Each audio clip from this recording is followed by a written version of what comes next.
Si tienes artritis, es decir, inflamación y dolor de las articulaciones,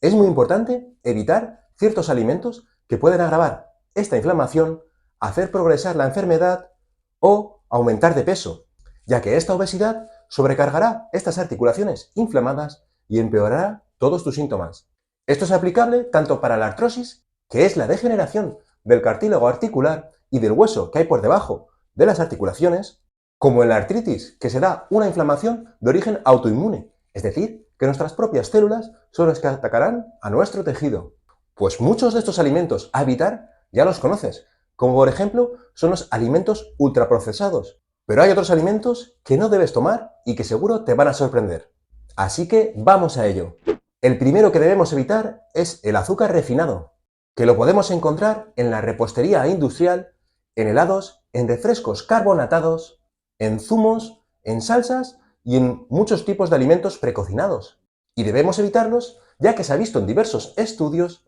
un aumento en los factores proinflamatorios cuando tomamos azúcares de absorción rápida, ya que producen un pico de insulina, es decir, una liberación de insulina en grandes cantidades que lo que produce es la segregación de sustancias proinflamatorias por nuestro cuerpo y favorece, por tanto, la inflamación a nivel de todo el organismo y de las articulaciones. Además, estos alimentos pueden causar obesidad y predisponen a ciertas enfermedades, como la hipertensión y la diabetes mellitus. Sin embargo, los hidratos de carbono que proceden de cereales, legumbres y frutas, consumidos de forma natural y con fibra, no producen este tipo de insulina y por tanto no serían proinflamatorios. Los carbohidratos refinados también habría que evitarlos, ya que al procesarlos se elimina gran parte de la fibra y de otros nutrientes de los que disponen, y producirán inflamación por el mismo mecanismo que producía el azúcar, ya que al quitarles la fibra, sus azúcares se absorben de forma rápida,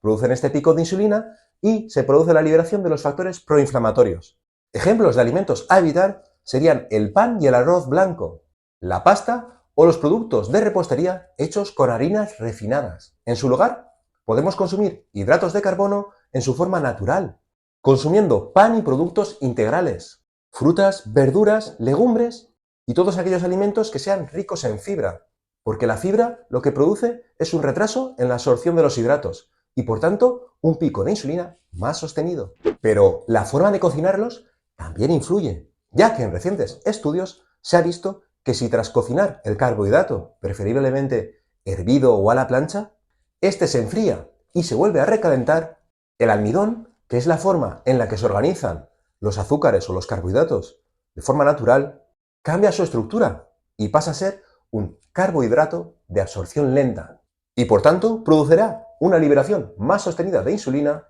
y nos protegerá contra la inflamación. Se recomienda también evitar los productos ricos en sal, ya que la sal favorece la retención de líquidos. Estos, por tanto, aumentarán el peso y la sobrecarga sobre nuestras articulaciones, además de producir un aumento en la presión arterial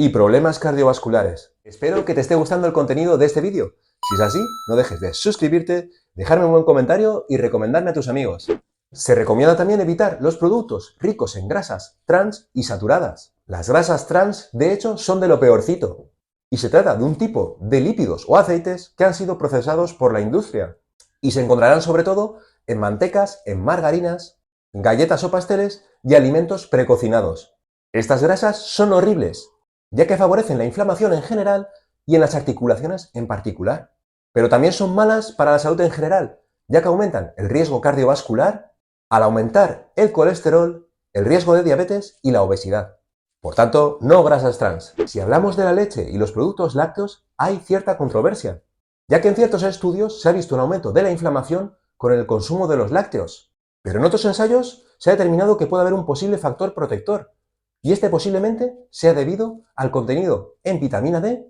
y calcio de la leche y los productos lácteos, que como sabemos son beneficiosos para nuestro hueso. Por tanto, habría que individualizar cada caso, y sobre todo si tienes intolerancia a la lactosa o alergia a las proteínas de la leche de la vaca, sí que sería desaconsejable tomar leche o derivados. En cuanto a la carne roja, de la digestión de sus proteínas, como la colina o la carnitina, se liberan sustancias con acción proinflamatoria a nivel general y sobre todo articular, por lo que se recomienda consumir este tipo de carnes con moderación, Además, las carnes rojas también son ricas en purinas, que cuando se metabolizan producen ácido úrico. Y este ácido úrico puede cristalizar dentro de las articulaciones y producir un ataque de gota. ¿Y cuáles serán los alimentos ricos en purina? Pues básicamente las carnes rojas, como os acabo de decir, los embutidos, el marisco y la levadura de cerveza. Respecto a los ácidos grasos omega 6, que están presentes en aceites de origen vegetal, como son el aceite de maíz o de girasol,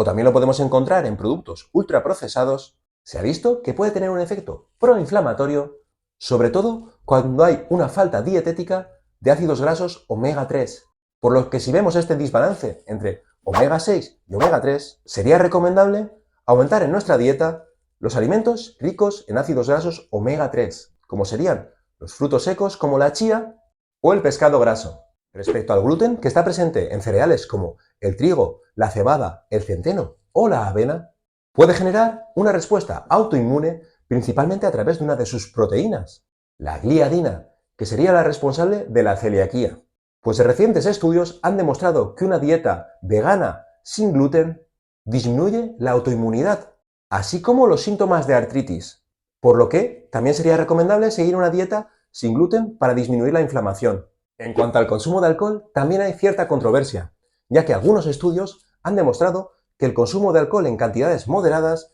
se relaciona con una menor secreción a nivel de la sangre de las citoquinas, que son sustancias proinflamatorias. Sin embargo, estos posibles beneficios no compensan los riesgos que puede haber en la interacción de ciertos fármacos para la artritis con la toma de alcohol,